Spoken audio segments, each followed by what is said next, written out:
मैं डॉक्टर शिखा अग्रवाल, राजकीय महाविद्यालय सुजानगढ़, बीए पार्ट सेकंड की क्लास में आप सभी विद्यार्थियों का स्वागत है। आज की क्लास में हम लोग पढ़ेंगे संघीय कार्यपालिका और संघीय कार्यपालिका में प्रधानमंत्री का पद।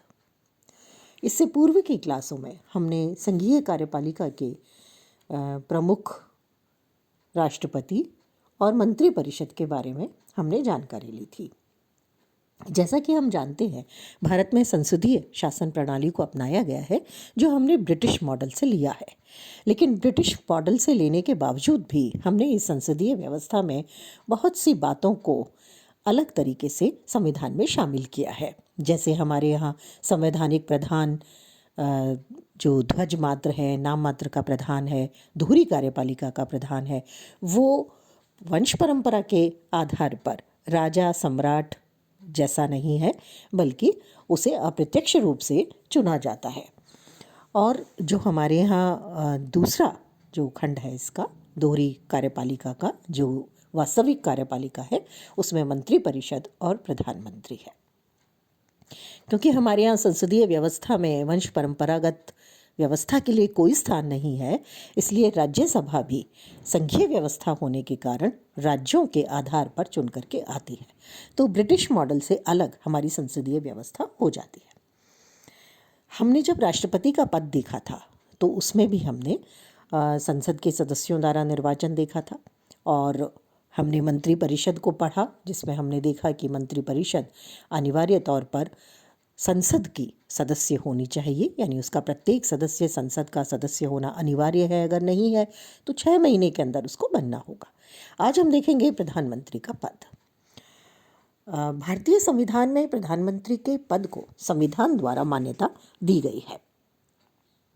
अगर हम ब्रिटिश संविधान की यहाँ बात करें तो यह पद महापरंपरा पर आधारित है। हालांकि भारतीय संविधान में भी प्रधानमंत्री पद का उल्लेख बहुत ही संक्षेप में है। अनुच्छेद 74, 75 और 78, सिर्फ 3 अनुच्छेदों में उसका उल्लेख हम देखते हैं। अनुच्छेद 74 में कहा गया है कि राष्ट्रपति को उसके कार्यों के संपादन में सहायता और परामर्श देने के लिए एक मंत्रिपरिषद होगी, जिसका प्रधान प्रधानमंत्री होगा।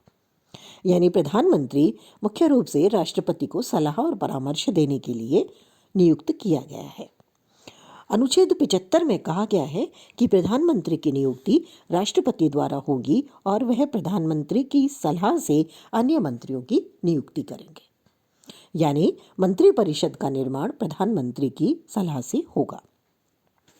और अनुच्छेद 78 में राष्ट्रपति के साथ व्यवहार के विषय में प्रधानमंत्री के 3 कर्तव्य बताए गए हैं। इसे हम अभी आगे डिस्कस करेंगे। संविधान के जो ये प्रावधान है 3, ये संक्षिप्त प्रावधान है, जिसमें बहुत ज़्यादा स्पष्ट तौर पर ना तो प्रधानमंत्री की नियुक्ति के बारे में कोई बात कही गई है और ना ही कोई उसकी स्थिति को स्पष्ट किया गया है। लेकिन इसके बावजूद हम प्रधानमंत्री के पद के बारे में अध्ययन करेंगे और ये देखेंगे कि प्रधानमंत्री का चयन कैसे होता है, उसकी शक्तियाँ क्या हैं। तो ये सब कुछ व्यवहार पर आधारित है। सबसे पहले देखेंगे प्रधानमंत्री का चयन और नियुक्ति भारत में कैसे होती है। प्रधानमंत्री का जो चयन है वो उस दल के द्वारा किया जाता है जिसे लोकसभा में बहुमत प्राप्त हो, और फिर उसकी नियुक्ति राष्ट्रपति द्वारा की जाती है। इस तरह से पहले दल अपने नेता का चयन करता है और उसके बाद में उसकी नियुक्ति की जाती है। हमारे यहाँ लोकसभा के लिए सीधे जनता द्वारा निर्वाचन होता है और राज्यसभा के लिए अप्रत्यक्ष रूप से राज्यों के माध्यम से निर्वाचन होता है। तो लोकसभा में सामान्य तौर पर जिस दल को बहुमत प्राप्त है उस दल का नेता प्रधानमंत्री बनाया जाता है। लेकिन हमेशा ऐसा भी नहीं होता। राज्यसभा से भी प्रधानमंत्री बनाया जा सकता है या बाहर से भी बनाया जा सकता है, लेकिन उसे 6 महीने के अंदर अपने पद को प्राप्त करना होगा। इस संबंध में हम लोग सामान्य तौर पर 1950 से लेके आज तक का जो रिकॉर्ड है उसमें हम लोग 4 तरह की स्थितियों को देखते हैं। यानी प्रधानमंत्री के चयन और नियुक्ति में 4 प्रकार की स्थितियां आज तक सामने आई हैं। सबसे पहली स्थिति है स्वयं जनता द्वारा चयन।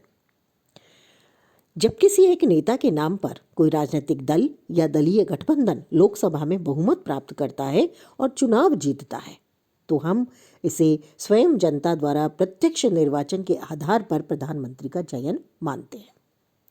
ऐसा बहुत बार हुआ है। सबसे पहला आम चुनाव हुआ 1952 में, उसके बाद 57 में, 1962 में। ये माना जाता है कि जनता ने स्वयं प्रधानमंत्री पद के लिए पंडित नेहरू का चयन किया था। इसी तरह से 1971 और 1980 में श्रीमती इंदिरा गांधी का चयन, 1984 में राजीव गांधी का और 1999 में भी प्रधानमंत्री के चयन में इसी प्रकार की भूमिका निभाई गई। 2014 में और वर्तमान में 2019 में श्री नरेंद्र मोदी के चयन में भी ये माना जा सकता है कि जनता ने महत्वपूर्ण भूमिका निभाई है। तो ये तो हुआ पहला तरीका जो हम लोगों ने देखा। दूसरा तरीका है आम सहमति के आधार पर प्रधानमंत्री का चयन। ऐसी में किसी जनता के द्वारा किसी एक व्यक्ति को पूर्ण बहुमत नहीं मिलता, यानी व्यक्ति के आधार पर चुनाव नहीं लड़ा जाता। ऐसी स्थितियां भी बहुत बार भारत के सामने आई हैं। इसमें 1964 में शास्त्री जी, 1967 में श्रीमती इंदिरा गांधी, 1977 में श्री मोरारजी देसाई, श्री पीवी नरसिम्हा राव, देवेगौड़ा जी, गुजराल जी, इसी तरह से माने जाते हैं। तीसरा तरीका है लोकसभा के बहुमत दल या बहुमत वाले गठबंधन में नेता पद के लिए चुनाव संघर्ष और प्रधानमंत्री का चयन। जब कोई सर्वमान्य नेता नहीं होता किसी दल में या किसी एक दल को पूर्ण बहुमत प्राप्त नहीं होता और गठबंधन की सरकार बनती है, तो ऐसी स्थिति में प्रधानमंत्री का चयन किया जाता है। तो ऐसा भारत में बहुत बार हुआ है। इसके उदाहरण के तौर पर सामान्य तौर पर शास्त्री जी के निधन के बाद श्रीमती इंदिरा गांधी जी का चयन और मोरारजी देसाई जी का चयन, इन दो में से एक को चुनना था, तो उसमें से श्रीमती इंदिरा गांधी को चुना गया था। और चौथा तरीका आता है इसमें कि यदि आकस्मिक रूप से प्रधानमंत्री का पद रिक्त हो जाए या लोकसभा में कोई दलीय स्थिति स्पष्ट न हो, तो राष्ट्रपति स्वविवेक के आधार पर भी प्रधानमंत्री का चयन कर सकते हैं।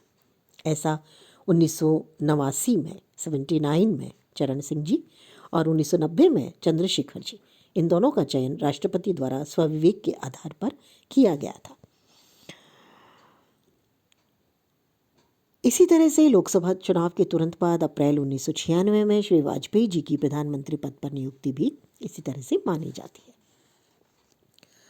कुल मिलाकर के हम लोग देखते हैं कि जो प्रधानमंत्री का चयन है वो मुख्य रूप से संसद में बहुमत प्राप्त दल, जिसमें भी हम कहेंगे लोकसभा में बहुमत प्राप्त दल का जो नेता है या सर्वमान्य जो नेता है या जिसको सभी सदस्य चुन देते हैं नेता के तौर पर, उसे राष्ट्रपति आमंत्रित करते हैं और अगर स्थिति स्पष्ट नहीं होती है तो राष्ट्रपति स्वविवेक से भी आमंत्रित कर सकते हैं। तो इस तरह से प्रधानमंत्री का चयन और नियुक्ति राष्ट्रपति के द्वारा होती है, लेकिन उसमें स्वविवेक भी काम में लिया जा सकता है और सर्वमान्य नेता को भी आमंत्रित किया जा सकता है। यदि प्रधानमंत्री अपने दल का सर्वमान्य नेता है तो उस स्थिति में मंत्रिमंडल पर प्रभावी नियंत्रण रहता है और देश के लिए नीतियां भी स्पष्ट तौर पर बन सकती हैं। प्रधानमंत्री की स्थिति और भूमिका में इस बात का बहुत महत्वपूर्ण प्रभाव पड़ता है कि वो अपनी राजनीतिक शक्ति और जनता के सीधे समर्थन पर अगर पद को प्राप्त करते हैं तो उनकी स्थिति और अधिक सशक्त हो जाती है और वो अधिक सशक्त तरीके से अपनी भूमिका निभाते हैं, जैसे पंडित नेहरू, श्रीमती इंदिरा गांधी और वर्तमान में श्री मोदी। हम देखेंगे प्रधानमंत्री की जो भूमिका है या शक्तियां हैं, इसको हम लोग देखेंगे कि क्या है। सबसे पहले हम देखेंगे प्रधानमंत्री और मंत्रिपरिषद। प्रधानमंत्री और मंत्रिपरिषद का जो रूप है, सामान्य तौर पर हम लोग अगर बात करें कि मंत्रिपरिषद का निर्माण कैसे हुआ था, तो हम लोगों ने इसके बारे में अपने पिछले चैप्टर में, पिछले वीडियो में देखा था। भारत में भी लगभग ब्रिटेन की राज्य व्यवस्था को अपनाया गया है और द्वितीय विश्व युद्ध के बाद ब्रिटेन की संसदीय या मंत्रिमंडलीय व्यवस्था में जो परिवर्तन हुए उसमें सबसे अधिक महत्वपूर्ण परिवर्तन हुआ था मंत्रिमंडल और संसद पर प्रधानमंत्री की पूर्ण सत्ता का स्थापित होना। तो मिलीजुली सरकारों की स्थिति को अगर छोड़ दें तो भारत में भी लगभग ऐसी ही स्थिति है। जैसा कि RSH क्रॉसमैन ने द इंग्लिश कॉन्स्टिट्यूशन, जो बेजहॉट की प्रसिद्ध किताब है, उसमें उन्होंने लिखा था, युद्धोत्तर काल ने कैबिनेट शासन को प्रधानमंत्री शासन में बदलते हुए देखा है। तो प्रधानमंत्री की जो स्थिति है और खास करके मंत्री परिषद के संबंध में, वो निश्चित रूप से बहुत महत्वपूर्ण है। मंत्री परिषद के मंत्रियों की नियुक्ति जब की जाती है तो होती तो राष्ट्रपति के माध्यम से है, लेकिन प्रधानमंत्री के परामर्श से की जाती है। अनुच्छेद 75 में यही कहा गया है, अन्य मंत्रियों की नियुक्ति प्रधानमंत्री के परामर्श पर राष्ट्रपति द्वारा की जाएगी। अगर हम देखें वास्तविक स्थिति, व्यावहारिक स्थिति, तो राष्ट्रपति द्वारा नियुक्ति तो एक औपचारिकता मात्र है। इस संबंध में विभागों के उल्लेख समेत जो नाम प्रधानमंत्री के द्वारा राष्ट्रपति के सामने रखे जाते हैं, राष्ट्रपति उन्हें स्वीकार करते हैं और उनके नाम के आगे अंकित विभागों का मंत्री उन्हें घोषित कर देते हैं। तो एक तरह से प्रधानमंत्री मंत्री परिषद का पूरी तरह से निर्माण करते हैं, विभागों का बंटवारा करते हैं। और जब मंत्री परिषद का निर्माण करते हैं तो उसमें प्रशासनिक, राजनीतिक, क्षेत्रीय, धार्मिक और सभी बातों का ध्यान रखते हैं, जिससे सभी वर्गों को, सभी क्षेत्रों को पूर्ण बहुमत या पूर्ण प्रतिनिधित्व मंत्री परिषद में मिल सके। एक बार मंत्री परिषद का निर्माण हो जाने के बाद विभागों का परिवर्तन करने के लिए भी प्रधानमंत्री पूरी तरह से स्वतंत्र होते हैं। अगर मतभेद किसी मंत्री के साथ हो जाता है तो संबंधित मंत्री को त्यागपत्र भी देना पड़ता है, यानी प्रधानमंत्री से मतभेद संबंधित मंत्री को त्यागपत्र देने के लिए भी बाध्य कर सकता है। बहुत हद तक अगर हम देखें तो मंत्री परिषद का निर्माण और मंत्री परिषद में परिवर्तन प्रधानमंत्री की इच्छा पर निर्भर करता है। हमारी जब सरकार बनी थी, प्रारंभिक काल था सरकार का, तो उस समय भी बहुत सारे बहुत प्रमुख लोगों ने मंत्रिमंडल से इस्तीफा दिया था प्रधानमंत्री से मतभेद होने की स्थिति में। डॉक्टर अंबेडकर ने कहा था, जब संविधान सभा में इस पर डिस्कशन हो रहा था, कि प्रधानमंत्री वास्तव में मंत्रिमंडल भवन के वृत्तखंड की मुख्य शिला है और जब तक हम इस पदाधिकारी यानी प्रधानमंत्री को इतनी अधिकारपूर्ण स्थिति प्रदान न करें कि वो स्वेच्छा से मंत्रियों की नियुक्ति या उन्हें पद से अलग कर सकें, तब तक मंत्रिमंडल का सामूहिक उत्तरदायित्व प्राप्त नहीं किया जा सकता। तो इस तरह से प्रधानमंत्री न केवल मंत्री परिषद का निर्माण करता है, उसका अंत करता है, बल्कि उसके संचालन में भी केंद्रीय स्थिति रखता है। मंत्रिमंडल में विभिन्न बातों का निर्णय मतदान के आधार पर होता है, लेकिन व्यवहार में प्रधानमंत्री का परामर्श ही निर्णायक होता है। प्रधानमंत्री मंत्रिमंडल की बैठकों का सभापतित्व करते हैं, समस्त मंत्रिमंडल की कार्यवाही का संचालन करते हैं और मंत्रिमंडल की कार्यविधि पर उनका पूर्ण नियंत्रण होता है।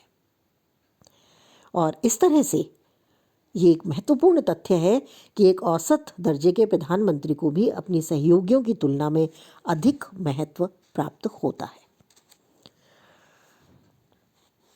प्रधानमंत्री और उनके सहयोगियों के बीच जो पारस्परिक संबंध है, उसके बारे में बहुत सारी बातें कही जाती हैं। लॉर्ड मॉर्ली ने कहा, समकक्षों में प्रथम। सर विलियम हारकोर्ट ने नक्षत्रों के बीच चंद्रमा। डॉक्टर जेनिंग्स ने प्रधानमंत्री को एक ऐसा सूर्य बताया है जिसके चारों ओर समस्त ग्रह घूमते हैं।